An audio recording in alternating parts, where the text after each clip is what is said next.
Welcome back to Where Are We Eating? The World History Podcast? No, the food podcast that brings world history to the table. That's the way I try to say it. I'm Kaya. And I'm Kira. And we bring you a story time every week that is supplemented with anecdotes and observations, and sometimes they are relevant. Sometimes they are not. I would say many times. Yeah, most of the time they're not. Stop getting so close to the mic. That's okay. You're getting up close and personal with the listeners, and I think they appreciate that. I'm sure they do. Oh, good. I know I do. Good.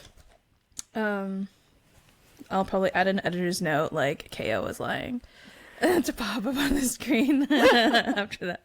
Anyways, sorry about that. So, yes, story time for today. It's a little bit of a complex one. There are a few key players. It spans a few decades. And feel free to ask questions. Yes. And, all right, here we go. Buckle up. Okay, so what do you know about the phrase Banana Republic, like its meaning and also its potential origins? So I believe you've told me this story before. I have. And I remember the, what's it called? The monopolization Yes. of bananas. Yes.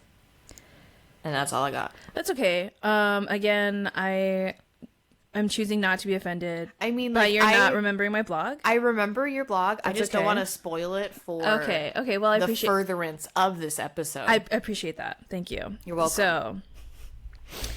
So, the term Banana Republic, this republic is bananas, B-A-N-A-N-A-S, as the Republic is bananas. to misquote the wise poet Gwen Stefani.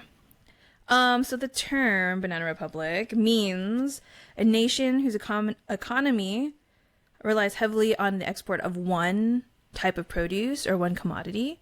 So they but their economy relies on one thing. And in this case, it is, in fact, bananas. And it was coined by an author named O. Henry, O. dot, first initial O, then Henry, not like the candy bar. Is there an O. Henry candy bar? I don't. Can I get a quick Google? We're gonna give a quick Google. I'm pretty sure there is a candy bar called O. Henry. I don't think that it's connected. Oh yes, there is candy bars called O. Henry bars. Okay, that will be. We'll save any potential connection for a future episode. Those look good. They do look good. I don't think I've ever had one. I think I've just seen them. It just looked good. Yeah. Yeah. So I guess that's on our list. I left a mark in my brain. After what, Speed Racer and Learning Italian? Yes. Yes. Which we have not done yet. Okay. O. Henry. Not the candy bar, the author. So he wrote a short story and then later expanded it into a novel based on his experiences in Honduras in the late 1800s. Why was O. Henry in Honduras, you may ask? He was hiding from embezzlement charges in the U.S. So I think it's safe to say that the company he kept was not of most upstanding citizens, probably shady dudes such as himself. Seems like it. And let's start with a particular shady dude who is a key player, but not the main character of our story. Yes. Okay. Shady dude number 1. Yes. So his name is Lorenzo Dow Baker. He was a sailor and a captain from America. And his claim to fame was that he would buy bananas in Jamaica, and then he brought them back to Boston and sold them at a 1,000% increase. Oh, snap. That's a banana upcharge. He sold them for so much money because no one else was there's nowhere in the continental United States, I think, that bananas are regularly sold or grown, thank you. Cultivated, that's the word I was looking for. Or especially then, maybe now in like Florida, that seems like the only region that would be tropical enough to support it. I don't know. Don't quote me on that. I will be Googling later. We will Google later. So this is late 1800s, same time as O. Henry was in Honduras. So Lorenzo Dow Baker bringing bananas from Jamaica to resell in Boston. And he was one of the first to mass sell bananas and bring them bring a lot of them at a time. Obviously, people would bring them as like a novelty, and it would be kind of like this like sideshowy type thing, like, ooh, look at these exotic fruits from the Caribbean, you know.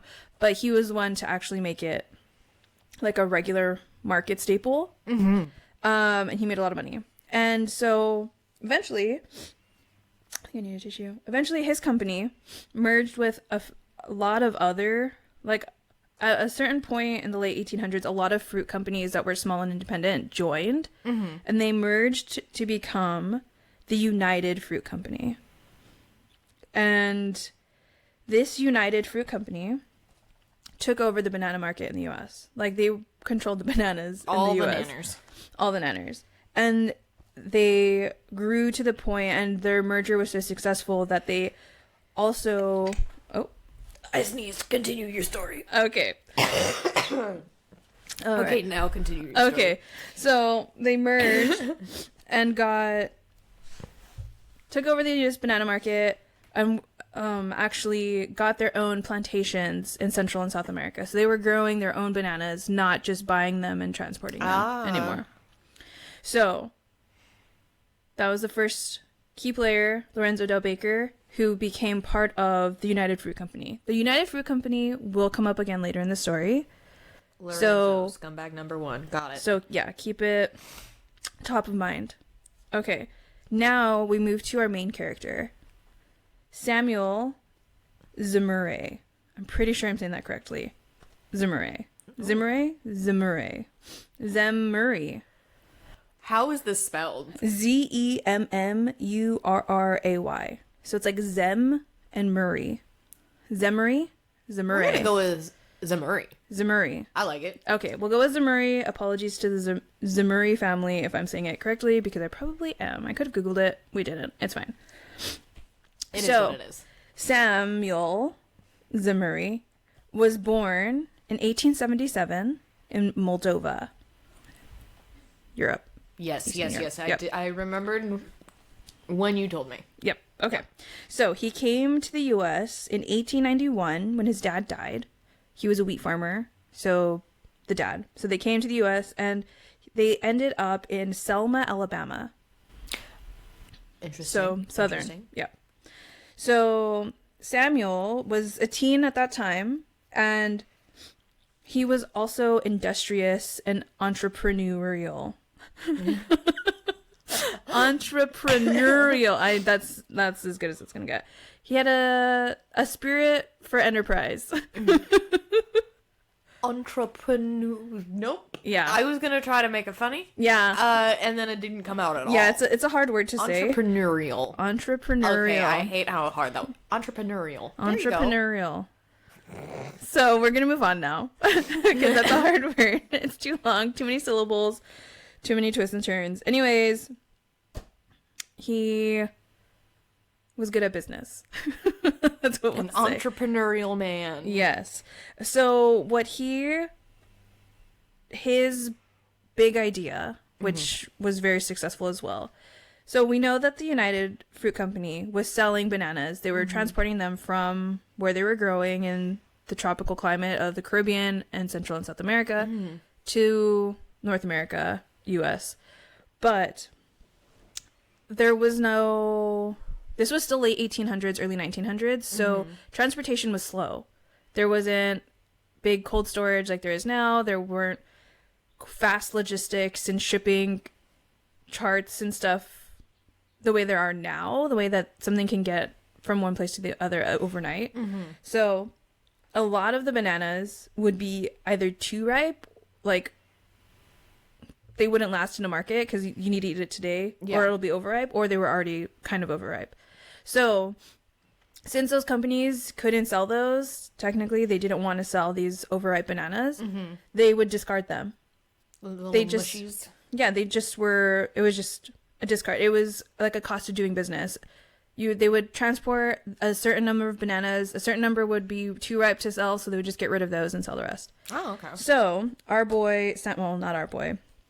Samuel Zemurray in Selma, Alabama, had the idea to buy these ripe slash overripe bananas that were they were just garbage, they were trash, they weren't going to go anywhere.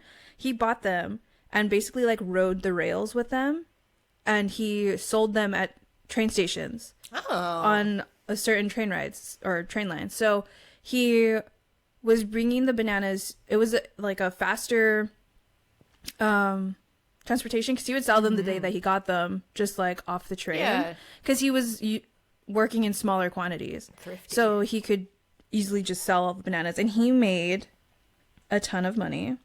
So he came to the US in 1891, and by 1898 he had saved up $100,000, which in today's economy is $3.8 million.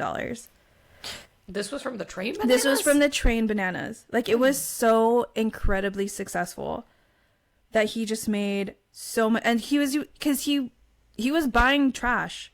I should get on this train banana sort of situation. Well, I mean, it's not that way anymore. They don't discard that many bananas and that way, I don't think. That's a bummer. Because, yeah, so he bought them for basically nothing, because they were just going to be thrown in the trash anyway. So the companies weren't really like, yeah, you can buy it for whatever. But they weren't selling it for normal banana prices, the 1,000% increase. So he was able to buy that and then sell it at his own price off of the train, sell them on the trains, at the stations, and like he made a ton of money. So he made so much money. He was able to go into business with a partner named Ashbel Hubbard, who won't be mentioned again in the story, but I think it is important. That's a great name. To say the name, it is a good name. Ashbel Hubbard. Ashbel? Ashbel. I like Ashbel better. Mm-hmm. And so he also became so successful and famous for this endeavor that he became Sam the Banana Man. Sam the Banana Man. Which is what I will call him for the rest, because it's a lot easier for me to say. Yep. Sam the Banana Man. So Sam the Banana Man and his business partner Ashbel Hubbard, wonderful, signed a deal with, you guessed it, the United Fruit Company, mentioned before, to sell their discards. So now they had a contract with the biggest supplier of bananas. This is like an official thing. They're not they're not hustling and getting it from these small-time banana dealers. They're with the big dogs now. They're running with the big dogs, and they're very successful. So that was in 1903. In 1905, they acquired, I think it's Cuyamel, Cuyamel, Cuyamel Fruit Company. So they bought a fruit company 2 years later. And so they started, but with this, they weren't producing their own bananas yet. They were still buying from others and selling those. So now the next part of the story, we moved to 1910. So 5 years later. Nice. The Cuyamel Fruit Company had acquired 15,000 acres in Honduras. Dang. To grow bananas. So now they don't need the contracts with the United Fruit Company. Now they don't need any other outside businesses or contracts to get their bananas. They're growing them themselves. So not only do they still have their discard banana business where they are selling them quickly and locally, they also have the traditional banana business of import-export and distributing them. Wow. So they were able to grow so fast in Honduras, though, through bribes and special deals with the government down there. So it was a pretty common thing for the banana companies, fruit companies back then, to do these kinds of shady deals with the countries. The United Fruit Company actually had a deal in Costa Rica where they built a specific train line. But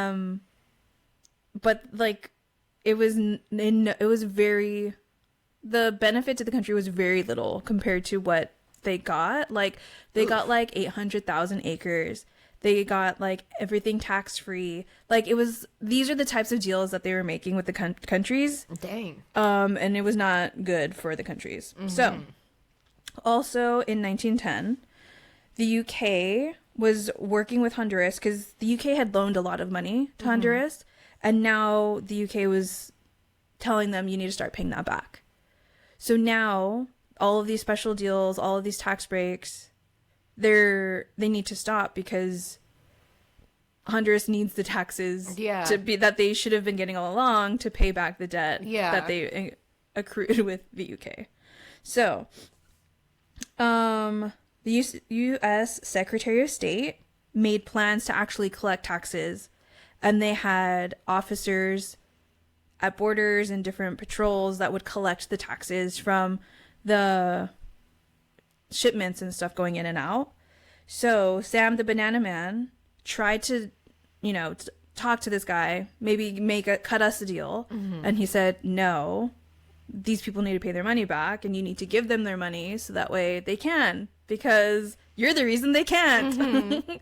So what Sam the Banana Man decided to do, the next logical step, of course, was to overthrow the government. What?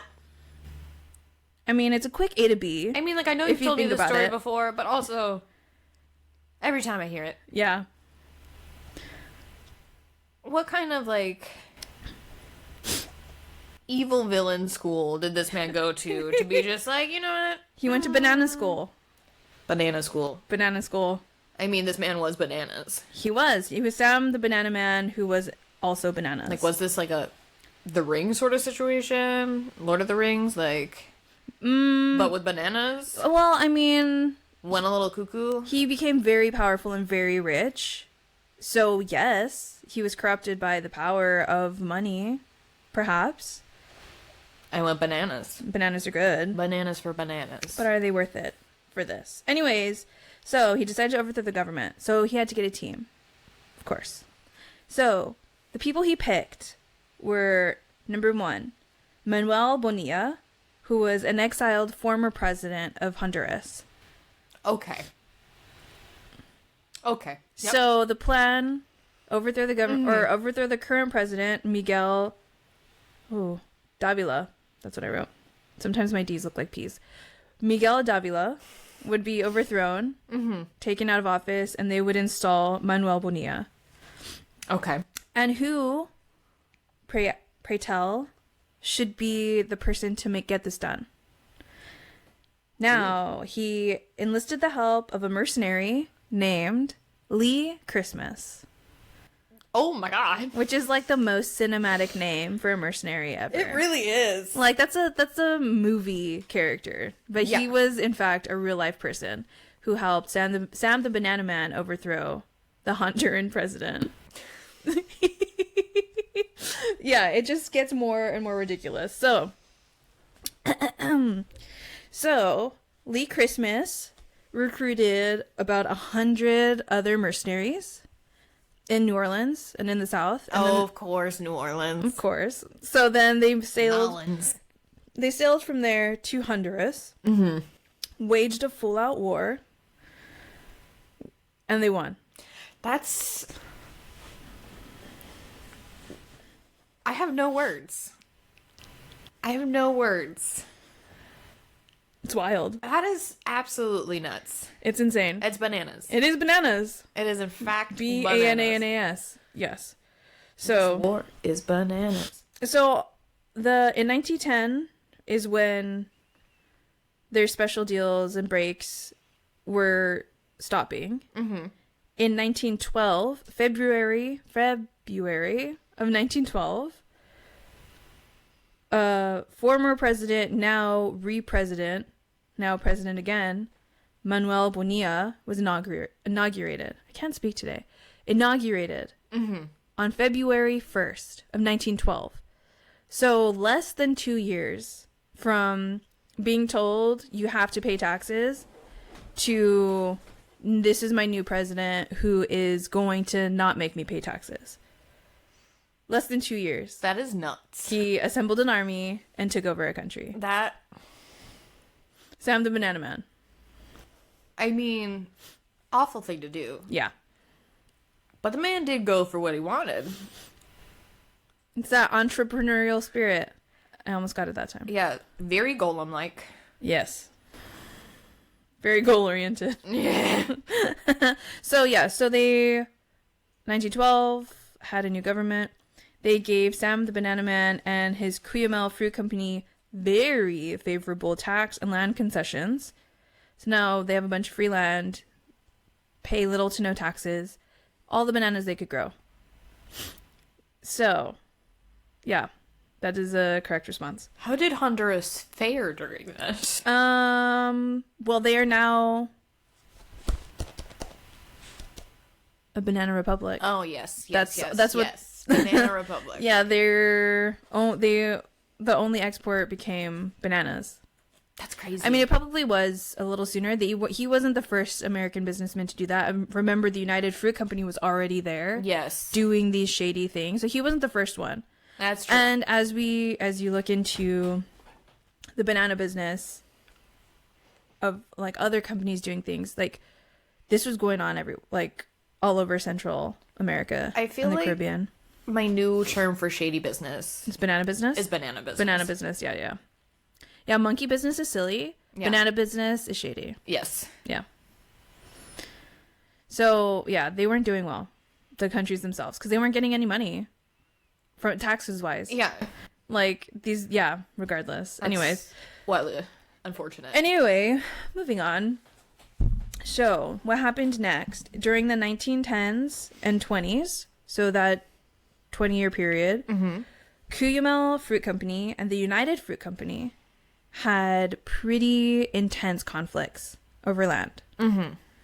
There were pranks, sabotage, legal challenges, and almost outright violence. Dang. These two companies were fighting for dominance in this area.